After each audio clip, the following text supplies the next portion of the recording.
네, 선생님들 안녕하세요.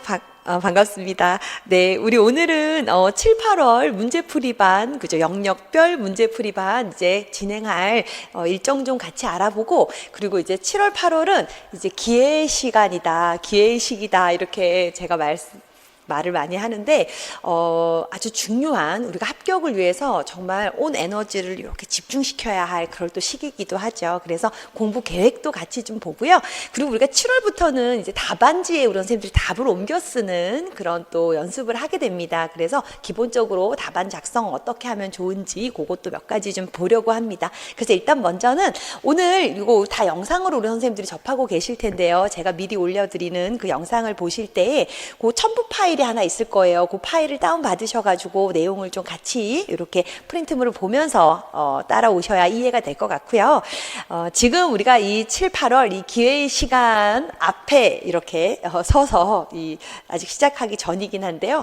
우리 선생님들이 아마 A 그룹과 B 그룹 이 두 그룹 중에 한 그룹에 아마 속해 있지 않을까 싶습니다. 그러니까 1월에서 6월까지 나름 이론 공부에 대한 그런 이해와 또 철저한 암기 속에서 반복적으로 공부를 해서 내용이 많이 숙지되어 있는 그룹에 속할 수도 있고 혹은 어떤 것이 임용의 출제 영역인지는 알고 대략 강의를 들었기 때문에 내용은 좀 알지만 아직 내게 되어 있지 않아, 암기가 되어 있지 않아 하는 또 그룹에 속할 수도 있습니다. 그런데 7월하고 8월은요 어느 그룹에 있든 합격선에 다가갈 수 있는 시기입니다. 정말 많은 또 이렇게 역전의 기회를 얻어가는 선생님들도 많이 계시고요. 실제로 정말 중요한 시기라서 조금 우리 선생님들 심기일전해서 그래 한번 7, 8월 2달 9주거든요. 우리 이 9주 동안 열심히 한번 공부를 해보자는 이런 좀 단단한 각오를 하고 임하셨으면 좋겠다는 생각이 들고요. 할 수 있습니다. 합격할 수 있습니다. 아이러니하게도 합격 인원이 적어지면 시험은 좀 평이해집니다, 선생님들. 그래서 절대 포기하지 마시고 집중해서 합격선에 갈 수 있도록 노력을 했으면 좋겠고요.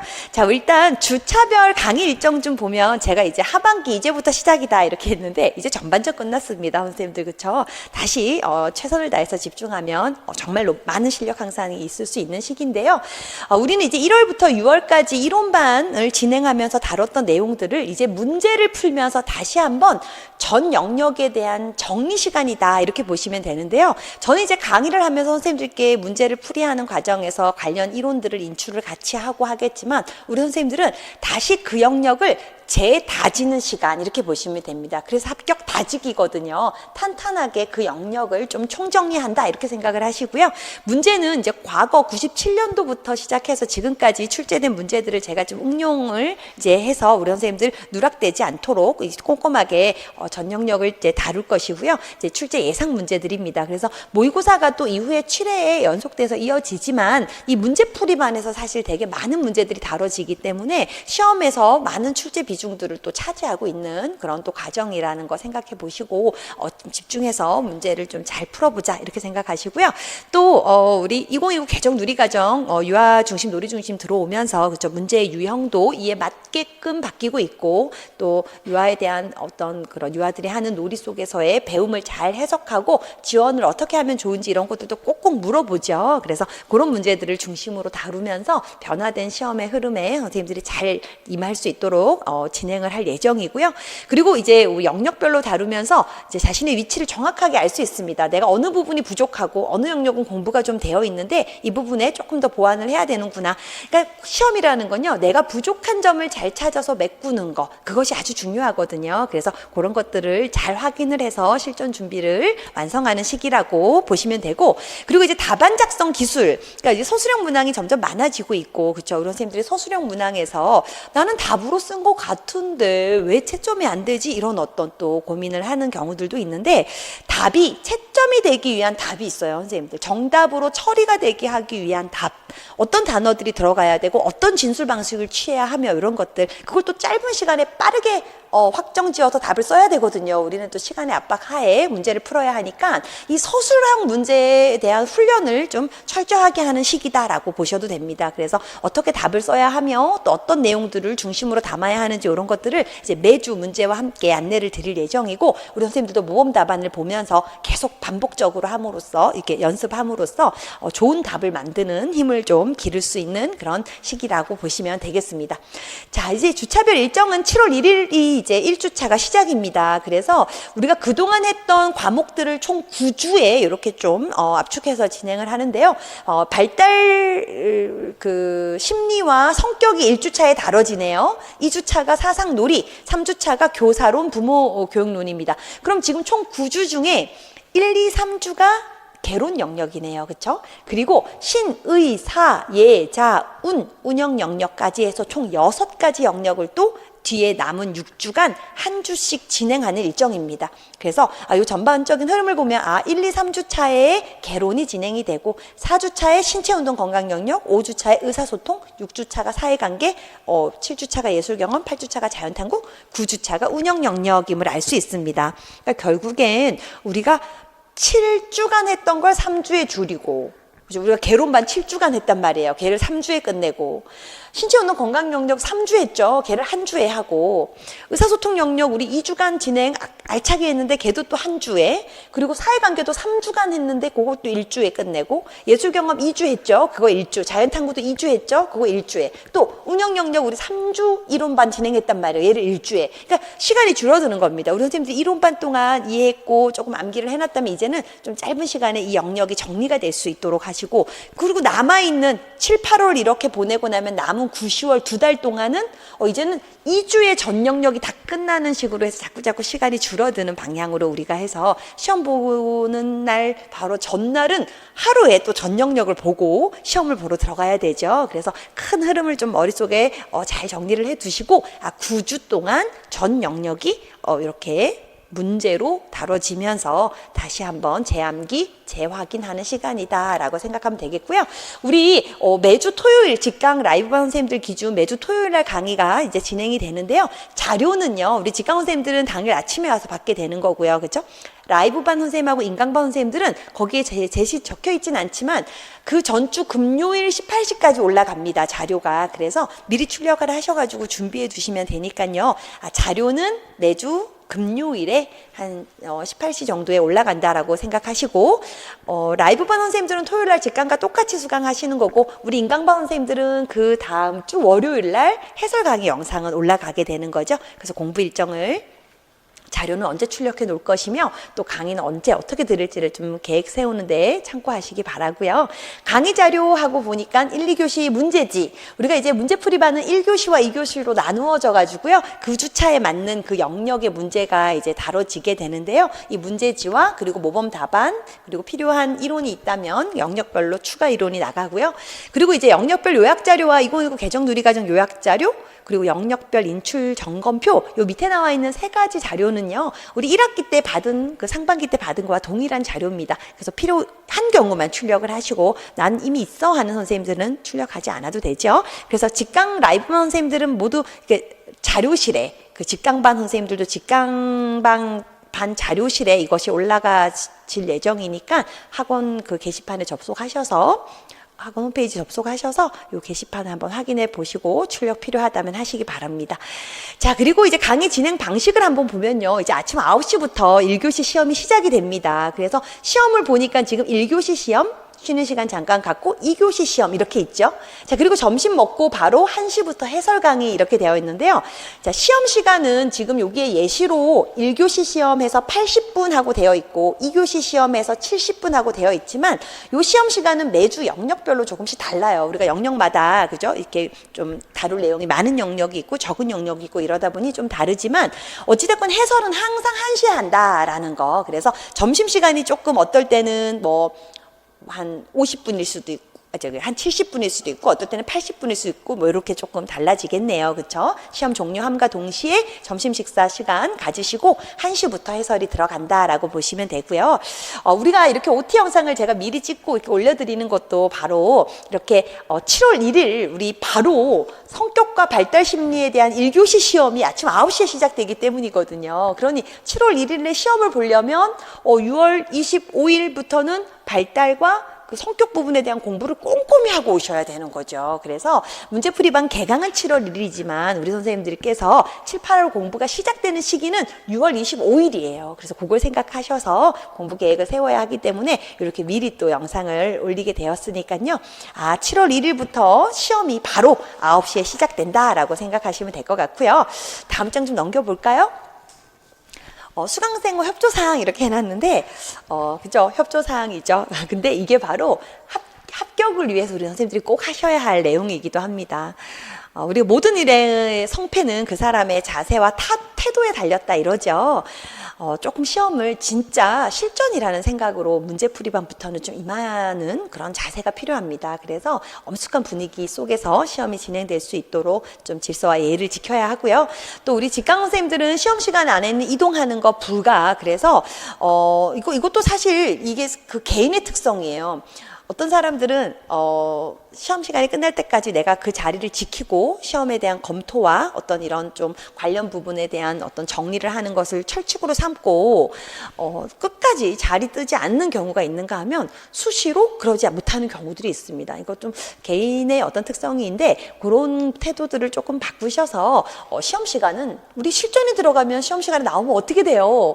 그럼 그거 포기입니다. 시험 포기. 그렇죠? 그래서 늘 우리 선생님들 꼭 실전이라는 마음으로 스스로 자신과 약속을 하고 이것을 잘 지키기를 바라고요.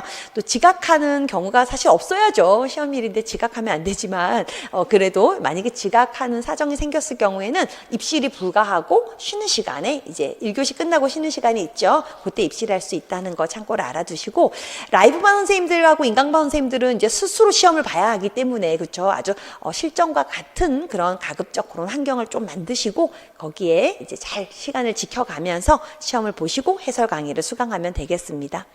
환경을 잘 통제해야 된다는 거예요. 아주 중요하고요. 자, 그 다음 이제 공부 계획 수립과 공부 방법 점검 좀 한번 보면요. 일단 아주 계획을 치밀하게 세워야 하고요. 그리고 스스로 내가 지금까지 해왔던 공부 방법을 좀 점검을 해봐야 하는데요. 거기 보면 이제 9주간의 전체 계획과 한 주 한 주 어떤 영역에 대해서 어떻게 공부할지 그리고 일일 계획 이렇게 해서 일단 9주간의 전체 계획을 잡고 주간 계획과 일일 계획을 세우는 방식으로 접근을 하면 될 것 같습니다. 그래서 그건 조금 이따 밑에 가서 다시 보도록 하고요. 자, 일주일 계획을 세울 때는요. 이제 그 주 영역이라고 하는 그 주에 시험 영역이 있는가 하면 그 부분에 대한 공부를 해야 하고 또 그 시험 영역 외에 한 영역을 더 추가해서 보셔야 돼요. 이제 문제풀이반에서는 최소 일주일에 2개 이상의 영역은 선생님들이 공부를 할 수 있도록 그래서 우리가 그 주에 시험 봐야 될 그 부분을 주 영역이라고 하면 그거 말고 시험 보지 않지만 내가 끼워서 공부해야 될 이 추가 영역을 뭐 부영역 이렇게 했을 때 주 영역을 뭐 하루에 6시간을 잡고 공부를 한다면 부영역은 그래도 한 3시간 정도를 그저 투자하는 이런 식으로 해서 시간 안배를 잘 하고 두 가지 영역을 다룰 수 있도록 진행하면 좋습니다. 자, 그리고 틀린 문제에 대한 반복 학습이 필요하다라고 했는데요. 틀린 문제뿐만 아니라 맞춤 문제도 다시 한번 점검을 해야 하고요. 틀린 문제를 잘 파고들어야 그것이 실력이 됩니다. 그래서 지금 틀린 건 보약입니다. 그래서 이거 틀린 것을 기회로 다시 정확하게 개념을 잡을 수 있기 때문이죠. 그래서 밑에 보면 오답 노트도 만들어주세요 라고 했는데 선생님들 오답 노트요. 이거 시험 끝나자마자 바로 못 만들어요. 뭐 하고 만들어야 돼요? 틀린 문제 재이해하고 암기한 후에 만드는 게 오답 노트라서 오답 노트는 뭐 문제를 오려 붙이거나 문제와 답을 옮겨 적거나 이거 오답 노트 아닙니다. 선생님들. 이거 바로 절대 해서는 안 되고 제일 먼저 해야 되는 건 틀린 문제에 대한 재이해와 암기예요. 암기. 내가 뭘 잘못 알았구나. 어떻게 다시 암기해야겠구나. 다시 암기를 합니다. 그런 다음에 이렇게 암기가 다 된 다음에는 이제 수첩 작은 걸 꺼내서 거기에 키워드들만 적는 겁니다. 핵심 단어만 적는 게 오답 노트지 오답 노트에 막 문제를 붙여놓고 막 문제와 답을 다 적어놓고 이러는 거 절대 아니라는 거. 그래서 그 문제와 어떤 내용이었는지를 떠올릴 수 있는 핵심 키워드들만 담아놓고 자주 그거를 들춰보면서 내가 무슨 문제가 나왔었는데 어떻게 착각을 했고 왜 틀렸는지 그걸 자꾸 인출을 하는 거죠. 그래서 제가 본 강의 때 우리 합격 선생님들이 만들어서 사용했던 오답 노트 샘플 예시도 잠깐 보여드리겠지만 키워드들 중심으로 이렇게 해서 오답 노트를 만든다는 생각으로 이제 좀 오답 노트를 준비하면 되고요. 자, 그리고 2019 개정 누리과정 암기 매일 합니다. 그랬습니다. 요거 일정 시간 투자해서 그저 시험 날까지 반복이고요. 2019 개정 누리과정 관련된 부분뿐만 아니라 우리는 건강안전 영역도, 그쵸? 또 법규 부분도, 또 단계를 또 반복하는 선생님들도 계시더라고요. 그죠? 어떤 특정 영역의 단계가 좀 많이 모여 있으면 그것도 어찌되건 그동안 상반기 때 했던 매일 일정 시간 투자해서 반복했던 건 계속 유지된다라고 보시면 되고요. 그리고 공부 방법, 책을 보고 읽거나 자료를 펼쳐놓고 계속 보면서 하는 공부는 시험에서 힘을 발휘할 수 없다. 그러니까 이 방법 우리 지향하자 그랬어요. 자꾸 인출하는 걸 해야 되는데 제가 하도 인출을 강조하다 보니 우리 선생님들께서 집어넣기를 안 하고 인출을 해야 되는 줄 알고 계세요. 아니 인출을 하려면 들어간 게 있어야지 나오죠. 뭐 해야 돼요? 저장을 잘해야죠. 암기를 꼼꼼하게 계속 반복하면서 하고 암기가 잘 되어야 인출이 됩니다. 우리 암기 전략은 알고 있잖아요. 정교화, 조직화 이런 방법으로 정보가 유실되지 않게 잘 묶어서 집어넣어 놓고 그리고 수시로 꺼내는 그런 노력을 해야 되는 거죠. 그래서 암기가 먼저 된 다음에는요. 그 다음부터는 계속 읽지 마시고 이걸 인출하는 그런 인출 테스트를 자꾸 해야 합니다. 좋아요. 암기 안 하고 인출이 되지 않으니까요. 그렇죠? 그리고 암기가 탄탄하게 되지 않으면 인출하는데 상당히 애를 먹습니다. 선생님들. 그래서 인출하고 막 내가 틀린 거 책을 보고 뭐가 틀렸는지 맞았는지 막 이렇게 매기고 이러냐고 시간을 또 많이 쓰더라고요.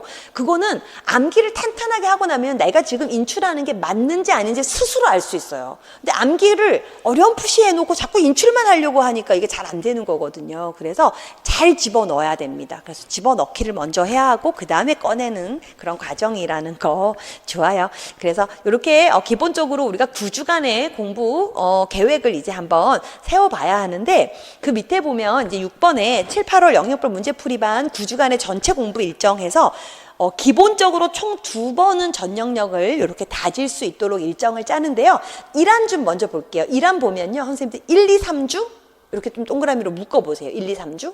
그리고 4, 5, 6주도 한번 묶어볼까요? 그리고 7, 8, 9주도 묶어보고 총 9주를 이렇게 3개의 덩어리로 한번 나눠보세요. 1, 2, 3, 4, 5, 6, 7, 8, 9. 자, 그럼 1, 2, 3이 우리 개론하기로 한 그 주란 말이에요. 그래서 시험 볼 영역은 성격과 발달 심리, 사상과 놀이, 그리고 교사론과 부모교육론이 1, 2, 3주에 들어갑니다. 그렇죠? 자, 이게 주 영역 공부라면 이것만 하면 안 되고요. 하나의 영역을 더 추가해서 하자 했죠. 그 밑에 추가 영역 보면 신의사가 짝이 맺어져 있습니다. 그리고 4, 5, 6주 두 번째 우리 묶어놓은 그 곳으로 넘어가면 시험 영역이 신의사가 되고 추가해서 공부해야 될 영역이 예자, 운 영역이 또 짝이 되어 있습니다. 그리고 마지막 7, 8, 9주 차는요. 우리가 예술경험, 자연탐구, 운영 영역을 시험을 볼 거예요. 그리고 거기에 또 짝이 되는 건 개론이에요. 성격발달, 사상놀이, 교사론, 부모교육을 다시 이렇게 또 복습하는 스케줄로 해서 이렇게 하고 나면 전체 9주 동안 총 2번의 그죠 전 영역 정리를 스스로 하게 되는 게 되는데요. 사실 여기 1주차가 지금 성격 발달 심리 시험 보고 신체 부분을 복습하라는 것으로 지금 이렇게 묶여 있는데 여기서 말하는 1주는 언제부터 언제예요? 6월 25일부터 6월 30일, 7월 1일이 개강이니까 여기서 있는 첫 번째 주는 6월 25일 일요일부터 혹은 뭐 6월 26일 월요일부터 6월 30일 금요일까지가 1주예요. 우리 직강 라이브반 선생님들 기준으로. 그러니까 인강반 선생님들께서는 이거 해설 강의가 월요일날 오후에 올라오니까 나는 그럼 화요일을 시험 보는 날로 정할 거야 라고 했으면 이제 화요일을 기준으로 그 앞에 1주가 지금 1주차 공부입니다. 그렇죠? 그렇게 해서 일정을 짜셔야 하고 2주는 그럼 어떻게 돼요? 우리 직강 라이브반 선생님들 기준으로 2주는 7월 2일, 7월 1일 날 토요일 날 이거 시험 보고 나면 그저 오후에 수업 끝나고 나서 이거 다 내 걸로 소화하고 7월 2일 일요일부터 시작해서 7월 7일 금요일까지가 2주예요. 그리고 7월 8일 토요일이 사상과 놀이 시험 보는 날이니까 그렇죠? 이렇게 해서 공부 스케줄을 이제 전반적으로 총 9주간 이렇게 안고 가면 되겠다라고 좀 생각을 하면 좋겠고요. 자, 그 밑에 이하는 어떻게 해놓은 요건 좀 복잡하게 나눠 놓은 건데요. 일단 시험 영역은 스케줄대로 쭉 흘러가는 건 똑같고요. 부영역, 추가 영역을 보면 의사, 예, 자 이 4과목을 4분의 1씩 나누어서 요일별로 다루게 1주부터 4주까지 복습하는 방식으로 들어가 있습니다. 이거 무슨 말이에요? 한 과목을 4등분해서 총 4주로 나눠 놓고 4분의 1의 범위를 또다시 그러니까 우리가 의사소통 같은 경우는 4분의 1의 범위를 갖고 다시 5일로 또 나눠서 배치를 하라는 거죠. 자, 그렇게 되면 1주차에 매일매일 의사예자를 계속 반복하게 됩니다. 그죠? 월요일에도 의사예를 하고, 화요일에도 의사예자를 하고, 수요일에도 의사예자를 다 하게 되는 거죠. 자, 이렇게 아주 조금씩 섞어서 공부를 하는 그런 복습 스케줄도 세워도 좋습니다. 하지만 이런 방식은, 이 안에 있는 이 방식은요, 좀 영역별 차이가 분명하게 잘 세워지고, 개인의 공부 정도에 따라 난 이거 한 영역에 대한 체계 세우는 게 무리가 없고, 이 영역에서 어느 부분을 내가 다루는지를 빠르게 잘 판단하면서 찾아갈 수 있어 하는 그런 수준이 된다면, 이렇게 작게 많은 영역을 섞어서 하는 이런 교차 학습이 훨씬 효과적이기는 해요. 그래서 한 영역이 계속 머물러 있기보다는 이렇게 의사소통, 사회관계, 예술경험, 자연탐구 이 4개의 영역을 5분의 1씩, 그러니까 전체 이제 4분의 1씩 요일별로 세팅해 놓고, 그 다음 다시 또 5일로 나누어 가지고 1주 안에 이걸 4개를 다 해야 되니까 이렇게 조금씩 섞어서 공부를 이제 하는 방법도 좋은 방법이니까요. 개인적으로 공부 계획을 세울 때 참고하시고, 1안으로 하든 2안으로 하든 다 전 2번은 그죠? 이 9주 동안 반복을 하게 되어 있습니다. 그렇게 해서 한번 공부 계획을 세워보시기 바랍니다. 자, 그러면 우리 또 다음 장 넘겨서 일주일 공부 계획을 한번 볼까요? 자, 이렇게 해서 우리가 1주차 때는 성격 발달 심리를 주영역으로 해서 공부를 하고, 부영역이 신체 운동 건강 영역이 들어간다고 했는데, 지금 여기 남겨있는 예시안은요 2주차 공부 예시안이에요. 성격과 우리가 놀이 단원을 시험 봐야 되기 때문에 걔를 주영역으로 하고, 그 다음 의사소통을 그죠, 부영역, 추가 영역으로 이제 복습을 하는 그 일정을 한번 보면요, 지금 토요일을 이제 시험날로 하는 건 직강과 라이브반 선생님들이고요. 그죠? 화요일을 시험일로 하는 건 인강반 선생님이라고 이렇게 봤을 때, 일단 이 하루는 이제 시험을 봐야 합니다. 그리고 해설 강의 수강하다 보면 하루가 다 가죠. 그래서 문제풀이반, 해설 강의 수강 우리 인강 선생님들 나눠서 하는 거 아니에요. 그날 다 끝내야 돼요. 직강과 똑같이 문제풀이반부터는 이제 그날 시험 보고 그날 오후에 해설 듣는 걸 그냥 한 번에 다 끝내고, 남은 6일 동안은 충분히 자기 공부를 해야 되는 그런 시간이라고 보시면 되는데요. 자, 시험 보고 나서 해설 강의 듣고 야간 시간 그냥 오늘 다 할 일 다 했다 하고 쉬면 안 되고, 틀린 문제 재정리해서 개념을 바로 잡아야 돼서 토요일은 좀 지치기는 할 수 있습니다. 온종일 이 부분을 잘 마무리할 수 있도록 공부에 집중해야 하고요. 자, 이제 일, 월, 화, 수, 목, 금 이 6일 동안 이제 공부를 해야 되는데, 매일 데일리 매일 하는 공부 보세요. 일단 맨 아침 7시부터 8시 1시간 고시문 암기와 회의실 공부, 얘는 매일 들어가는 거죠. 요거 1시간이라고 했지만 개인별로 조정을 해서 40분을 하는 선생님들도 계실 수 있고 30분을 할 수도 있겠네요. 자, 근데 놀이사례 읽기는 계속 지속하기 바랍니다, 선생님들. 읽었던 걸 계속 반복해서 읽는 게 지루하는 경우가 있을 수 있어요. 그럴 때는 아이누리 사이트에서 다른 놀이사례 집을 선생님들 좀 보시면서 자꾸 놀이사례를 읽다 보면 흐름이 좀 잘 이해가 되고요. 또 이거 1차 공부뿐만 아니라 2차 공부에도 큰 도움이 되니까요. 하루에 놀이사례 하나 정도씩은 자꾸 가까이 접한다고 생각하시고, 두 번째 있는 법규, 자 30분으로 배치되어 있는데요. 이 법규도 유교법부터 교사론이나 사회관계에서 했던 법, 요 부분도 지금 데일리로, 나는 생활기록부 작성도 여기다 넣을 거야 하면 넣어도 되겠죠. 이렇게 해서 이것도 매일 반복입니다. 그렇죠? 자, 그리고 이제 밑으로 쭉 내려가서 야간 시간대를 한번 보세요, 선생님들. 야간 시간대 보면 밤 8시 30분부터 9시 30분까지 지금 논술 공부 계속 들어가 있죠. 논술도 하루에 1시간씩 데일리입니다. 그렇죠? 논술 강의 수강하는 화요일을 빼고는 계속 일정 시간대에 논술 공부 반복하고요. 그 다음에 마지막 야간 1시간이라고 되어 있긴 한데 건강안전 부분. 자, 건강안전도 이것도 가랑비에 옷 젖는지 모르는 그런 방식으로 공부해야 합니다. 그래서 이렇게 제가 1시간 했지만 이것도 3, 40분 정도로 조정해도 될 것 같습니다. 그동안 공부해왔던 방식들이 있을 테니까 매일 해야 되는 것들을 먼저 한번 확인해 봤습니다. 그래서 이것들은 일정 시간대에 항상 반복이 되는 그런 영역이다, 이렇게 보시면 되고요.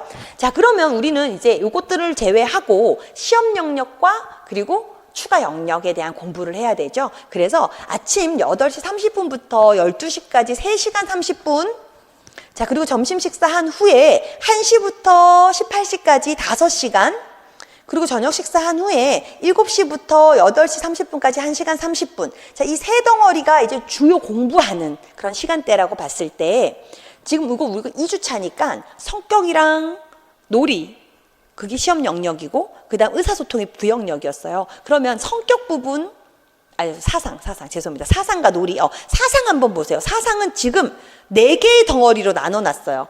월요일에 들어가 있죠. 화요일에도 저녁 먹고 나서 들어가 있죠.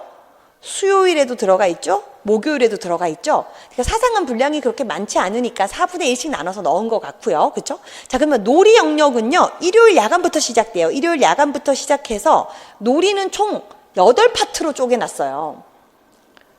자, 근데 이건 과목별로 우리 선생님들도 개인의 공부 사정에 따라 다 다르다는 거. 그래서 어찌됐건 이렇게 시간대별로 내가 하고자 하는 그 범위에 대한 정확한 제목까지를 다 적는 게 계획이에요. 그냥 놀이 이렇게 하면 안 되고요. 놀이 영역 공부, 이거는 치밀한 계획을 세운 게 아니고요. 놀이의 그 목차를 잘 정리해서 그것을 시간대별로 집어넣어 놓으시되 이 시간에 내가 이걸 소화할 수 있어야 되죠, 선생님들. 그죠? 자신의 공부 속도와 그 공부가 된 정도에 따라서 이를 잘 조정을 해서 어떻게 해서는 그 주의 시험 영역이 다 끝나는 그런 방식으로 해서 계획을 세워야 합니다. 자, 그리고 1시부터 18시 까지 우리 5시간이나 이렇게 해서 추가 영역 공부가 이어지네요. 의사소통. 의사소통도 지금 보니까 한 4개로 4분의 1씩 나눠 놨습니다.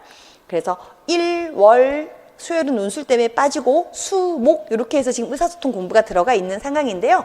이 추가 영역에 대한 공부, 선생님 저는 지금 사상하고 놀이를 하기에도 너무 빠듯합니다. 상반기 동안 암기가 안 되어 있어야 하는 경우는요. 지금 이 부영역보다 더 중요한 게 주영역, 시험 볼 시험 영역이라서 이 주영역 공부 시간을 좀 조정해도 좋습니다. 그래서 이 조정을 해서 의사소통을 나는 한 주에 못 끝내 그러면 반 정도 끝내는 식으로 해서 2주에 걸쳐서 끝내더라도 아예 안 하는 것보다는 조금이라도 하는 게 당연히 좋고요. 더 힘을 줘야 되는 건 시험 영역이라는 걸 알고 시간 조정을 하시면 될 것 같아요. 자, 이렇게 해서 주간 계획이 아주 치밀하게 짜여져야 하고요. 자, 그리고 제가 금요일은 일부러 비워놨어요. 금요일은 보면 성격 발달 복습을 하라고 하고 있습니다. 오답 노트를 이용해서 수시로 이렇게 확인하는 것도 당연히 해야 되지만 전반적으로 성격 발달 진행한 1주차에 진행했던 영역을 다시 재복습하는 시간으로 이렇게 해놨는데 그 이유는 뭐예요? 우리 이론반 종강할 때도 제가 말씀드렸지만 가급적 토요일날 시험 보는 그 부분을 그 바로 직전 날은 좀 안 보고 다른 거를 공부하다가 와서 이 토요일날 시험을 보면 하루가 지나고도 내가 잘 기억하고 있는지 이런 걸 확인할 수 있거든요. 그래서 진짜 알고 모르고를 더 판단하기가 좋기 때문에 금요일 정도 시험 보기 바로 직전 날 하루는 그 영역을 아예 들여다보지 않고 그 전날까지 잘 마무리를 하고 그리고 이제 와서 시험을 한번 봐보자는 거죠. 지금은 다 연습 과정이라서요. 많이 틀려도 됩니다. 헷갈려도 되고요. 그걸 아는 게 중요해요. 내가 이거 헷갈리는구나. 그래서 방금 보고 바로 답 쓰는 건 의미가 없잖아요. 그렇죠? 그래서 하루 정도는 좀 텀을 두고 나서 한번 시험 보는 시도도 꼭 해보시기 바랍니다. 그런데 저는 하루도 이렇게 할 새 없이 그 영역 공부하기에 너무 빠듯해요. 그러면 당연히 이런 것들 포기하고 내가 지금 부족하다고 하는 그 주영역, 시험 영역에 오로지 유기를 투자해야 돼요. 그러니까 이 공부라는 건 다 나의 속도에 맞게, 나의 지금 현재의 수준에 맞게 세워서 진행하는 게 가장 효과적인 방법이라서요. 얘는 제가 상반기에 공부가 조금 되어 있어서 이렇게 한 4일이면 그 영역 공부가 좀 잘 끝나는 경우 이렇게 마지막 날은 비워놓고 시험 보기 전날은 보지 말고 시험을 봐라 라고 이제 제안을 해드리는 거고 사정에 따라서 이걸 잘 조절을 하시고요. 그렇다고 해서 내가 6일 내내 시험 보는 영역 공부한다 그래서 나는 그러면 아직 합격과는 좀 뭔가 절대 그렇지 않습니다. 선생님들 열심히 6일 동안 내 걸로 다 외우고 시험 보고 틀린 거 또 집요하게 파고들고 집착력을 바탕으로 계속 이어나가면요. 아까 말씀드렸죠? 7, 8월이 진짜 기회의 시간이거든요. 그렇게 생각하셔서 나의 실정에 맞는 계획을 세워보자라고 생각하고 계획을 좀 짜보기 바랍니다. 자, 요거 지금 기본적으로 요거 샘플로 잡으시고 이제 탄탄하게 주간 계획을 세우셔야 합니다. 자, 이렇게 주간 계획을 탄탄하게 세워놓고 나면 이제 하루에 해야 할 일이 정해지죠. 하루에 해야 될 공부 내용이 만들어지기 때문에 다음 장 넘기면 일일 공부 계획을 세울 수 있습니다. 자, 일일 공부 시간은 어떻게 해야 돼요? 시간대별로 분단위로 세우셔야 합니다. 그렇죠? 그래서 제가 거기 임용의 생활화도 적어놓고 에너지를 분산시키지 마라도 적어놨는데요. 선생님들 우리 누구나요? 같은 양의 어떤 그런 에너지를 갖고 있어요. 그런데 어떤 사람은 한 가지 일에 그 에너지를 다 쏟아내는가 하면 어떤 사람은 동시에 여러 가지 일들을 합니다. 근데 이렇게 여러 가지 일들을 하면 주의력이 당연히 분산되니까요. 생산성은 떨어지죠. 어떤 것을 목표한 바를 이루는 거에는 상당히 취약합니다. 분리할 수밖에 없죠.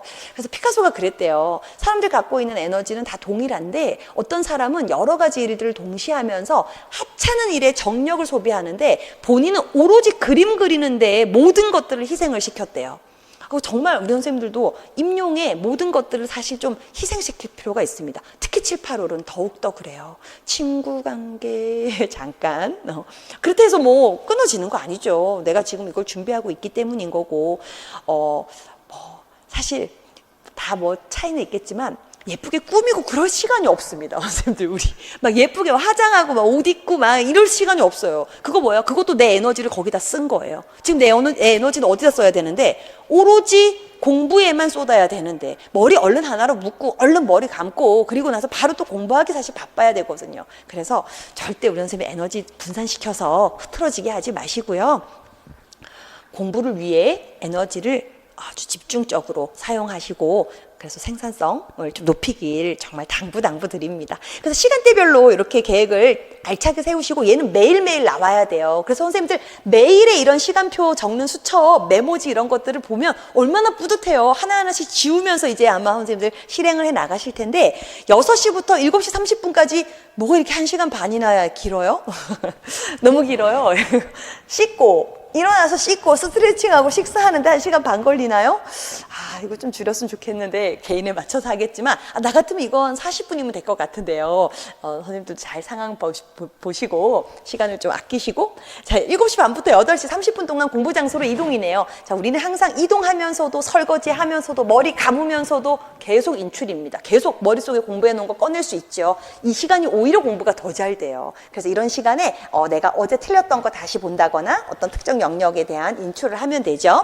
자 그리고 1시간 2019 개정놀이과정 암기라고 했는데 여기 제가 이렇게 제목을 적어놨지만 이 옆에다 우리 선생님들 그죠? 내가 고시문은 어떤 영역을 인출해야 되는 날이며 또 해설서는 어디부터 어디까지 읽기로 한 날인지 이런 것들이 다 적히는 거예요. 그래서 계획표에 계획은 아주 상세 내용까지를 다 적어놔야 실행력이 또 생기기도 하고 또 다 했을 때 성취감도 느껴집니다. 그래서 이런 식의 그냥 제목만 적지 마시고요. 상세 목차가 적혀야 되고 자 9시부터 12시 3시간 동안은 시험 영역에 대해서 공부하는데 사상의 A 파트라고 하는데 이 A 파트에 이제 제목이 들어가야 되죠. 맥밀란 자매부터 뒤면 뒤 이렇게 해서 내가 이 시간에 공부해야 될 거.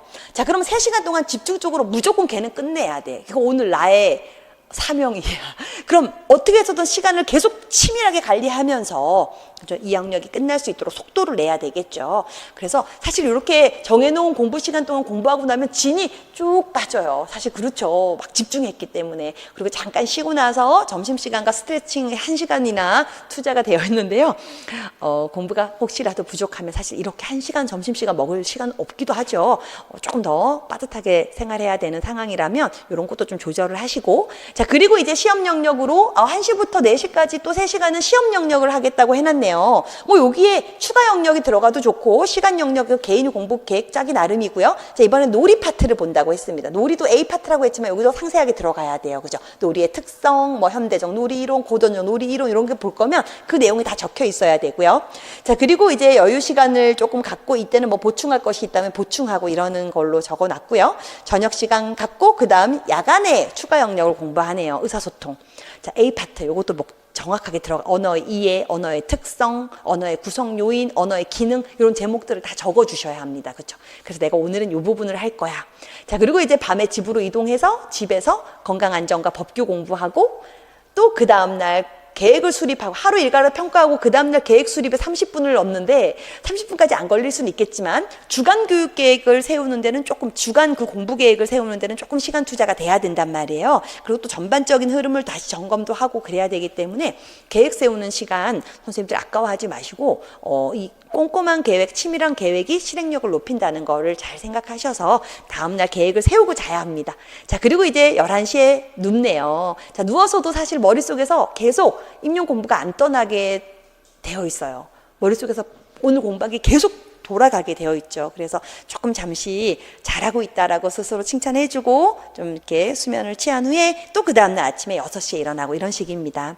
그래서 제때 자고 제때 일어나고 제때 밥 먹고 규칙적인 그런 생활 속에서 오로지 임용에만 몰두하면요 결과는 만들어집니다, 선생님들. 그렇죠? 그런 생각으로 이렇게 막 들쑥날쑥 어떤 날은 막 9시 10시까지 자고 그런 날이 없어야 되죠. 그래서 항상 일관되게 우리 선생님들 계획한 바에 맞춰서 몸을 움직이는 그런 시간으로 보내기를 당부드리고요. 제가 그 밑에 힘들수록 백투더 베이직 해놨는데 사실 늘상 말씀드리지만요. 승부는 기본이 얼마나 잘 다져졌냐에서 납니다. 정말 이거는 우리 선생님들이 그건 왠지 박수민 선생님이 되게 중요한 인생 철학으로 삼고 사시는 것 같아 이런 얘기도 하는 걸 제가 전해 들었는데 저의 중요한 인생 철학이 아니라 많은 어떤 성공을 거둔 사람들이 공통되게 하는 말들입니다, 선생님들. 막 화려한 기술이라든지 여러 가지 주변 것들을 많이 알아서 어떤 한 경지에 오르는 것이 아니고요.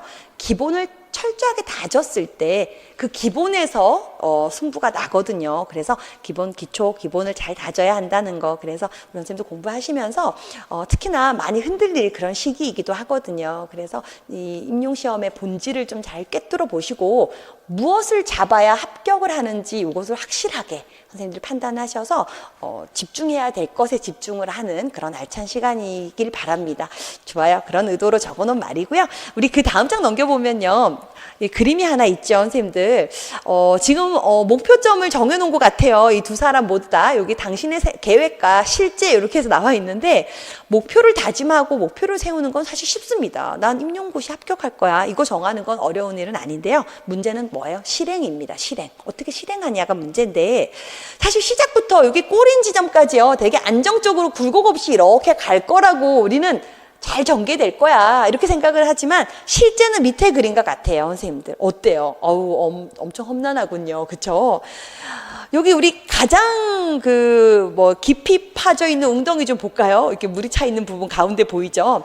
이 시기가 어쩌면 7, 8월일 수 있습니다, 선생님들. 우리가 지금 여기 마지막 깃발이 꼽혀 있는 곳이 합격 지점이라면 이렇게 예상하지 못한 이런 좀 장애물들이 있을 수 있죠. 자, 그럼에도 뭐예요? 이 장애물을 잘 극복하고 올라오면요. 이전보다 더 높은 단계에 도달해 있습니다. 또, 잘 되나 보다라고 조금 느꼈는데 어느새 또 굴곡을 경험하고 또 여기 비구름이 막 있는 이 시기 또 한 번에 그죠? 구덩이가 있네요. 들어갔다가 이게 아마 모고 시기가 아닐까 싶기도 해요. 그렇죠? 자, 이것도 또 이겨내면 어때요? 골인입니다. 합격이라는 그 경지에 다다르게 되는 거죠. 그러니까 처음부터 우리가 계획을 세울 때 중간중간에 이런 장애물들이 있다는 것을 미리 시나리오에 집어놓은 사람들은요, 알아요. 이것만 극복하면 내가 성장해 있다는 걸 알아요. 근데 이러한 어떤 이런 장애물들에 대한 예상을 전혀 하지 못한 사람들은요, 뭐예요? 좌절하고 나면 끝. 나 이제 더 이상은 못하는 건가 보다. 나는 여기서 포기해야 되나 보다. 이렇게 생각할 수 있겠지만, 실패야, 끝이야. 이렇게 생각할 수 있겠지만, 이러한 어떤 장애물들을 만난다는 것이 당연하다는 걸 아는 사람들, 이런 사람들은 이것은 극복만 하면 그 다음에는 다시 내가 실력이 향상되어서 목표에 도달하는 데 도움이 되는 그런 지금 찬스야 라고 또 느끼게 되죠. 그래서 이렇게 포기하지 않고 중간에 어떤 좌절하는 일이 생기더라도 좀 견디면서 정진해 나가려면 이 실제 모든 계획 목표를 이루기 위한 그 과정은 리얼리티 밑에 나와 있는 이런 상황이라는 걸 좀 선생님들이 알고 좀 묵묵히 내가 계획한 바를 한번 수행하자는 생각을 좀 하면 좋겠다는 마음에 그림을 담아봤고요. 그래서 그 밑에 하루하루 달성해야 될 목표와 공부 계획이 있어야 합니다. 그래야 흔들릴 때, 마음이 불안할 때, 좌절되는 어떤 그런 마음에서 좀 회복되기 어려울 때도 뭐예요? 내가 지금 당장 해야 될 게 있잖아. 내가 이 시간에 계획해 놓은 게 있잖아. 그럼 거기에 집중하게 돼요. 그럼 과거나 미래로부터는 우울이나 불안 이런 거 없어집니다. 우울감, 불안감 이런 건 다 지금 현재에 집중하지 않아서 오는 거거든요. 우울은 어디서 와요? 우울은 과거로부터 와요. 불안은요, 미래로부터 온대요. 근데 지금 현재에 집중하면 그런 것들이 들어올 시간이 없어요. 당장 내가 해야 할 것이 있기 때문에. 그래서 딱 그 시간대에 내가 해야 할 것, 그것만 보고 달려가는 겁니다. 선생님들 마음 단단히 하셔야 돼요. 그래서 계획을 세우고요, 그 시간대에 맞춰서 그것을 실천하려고 노력하다 보면요, 성취감이 생기고요, 시간이 아깝고 하루가 얼마나 긴지를 느끼게 돼요. 아, 내가 24시간 동안 할 수 있는 일이 진짜 많구나, 이것을 알차게 보낸 사람만이 사실은 알게 되죠. 그래서 저기 둘째에 보면 끝에서 두 번째 줄에 자투리 시간을 매일 모으면 무엇인가 한 가지 일을 할 수 있다는 것을 알게 된다 이러는데, 이 자투리 시간, 이게 바로 인생의 차이를 가져오는 아주 중요한 또 요인이죠. 그래서 인생의 차이는 여가 시간에서 온다라고 하는 말이 있잖아요. 그러니까 이 자투리 시간까지를 잘 어디에 임용에, 그죠, 오로지 집중하는 그런 7, 8월을 보냅시다. 아, 이거 뭐 2년을 해라 3년을 해라가 아니에요. 7, 8월만 같이 마음을 모아서 한번 이렇게 집중해 보자는 거죠. 좋아요. 우리 선생님 화이팅입니다. 자, 이렇게 해서 이제 공부 계획 세우는 걸 이제 대략적으로 예시 자료를 본 거고요. 우리 선생님들이 실질적으로 나의 공부 계획을 세워야 되잖아요. 그렇죠? 그래서 공부 계획을 세워 보시고, 혹시 도움이 필요하다면 카페를 통해서 또 계획 또 상의를 해주시면 제가 또 성실하게 보완할 점이 있다면 보완을 해드리는 것으로 해서 알찬 9주간의 계획을 세우고 우리 한번 스타트를 잘 끊기를 기대합니다. 좋아요. 자, 여기까지가 우리 문제풀이반 공부 계획이었고요. 자, 지금 나와 있는 건 답안지 작성 방법인데요. 우리 시험 경험이 있는 선생님들은 답안지 작성을 어떻게 해야 되는지 잘 알고 계시겠지만, 그 처음 공부한 선생님들 좀 한번 답안지 작성하는 방법 좀 볼게요. 자, 응시자 유의사항 요거는 이제 시험 볼 때 교육과정 A면에 담기게 되는 건데요. 일단 5번을 좀 보겠습니다.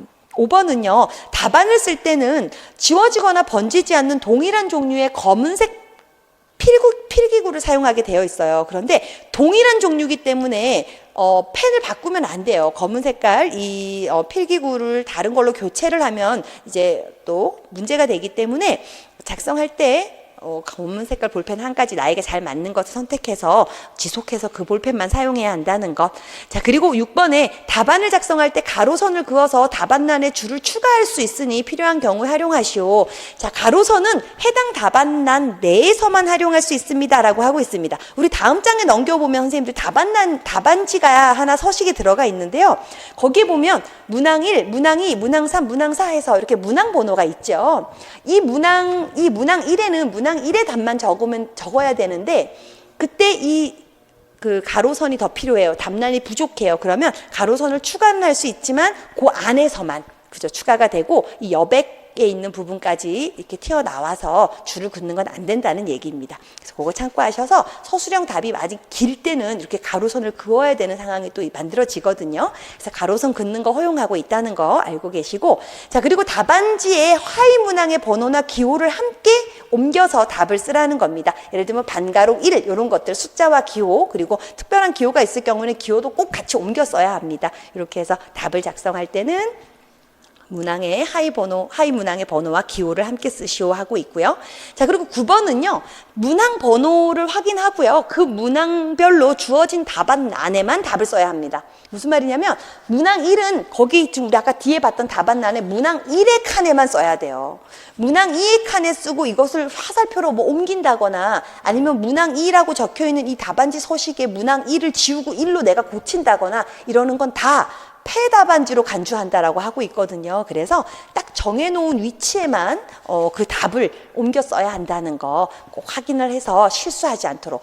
지금은 당연한 거 아니야 하지만 막 급한 마음에 답을 쓰다 보면요, 문항 1 그리고 왼쪽에 문항 1이 있고 오른쪽에 문항 2가 있고 그 아래에 또 문항 3이 있는데, 문항 1을 쓰고 문항 3자리에 문항 2를 쓰기로 해요. 2를 쓰게 되기도 해요. 그래서 그런 것들을 잘 구분을 하셔가지고 해당 란에만 답을 쓸 수 있다는 거.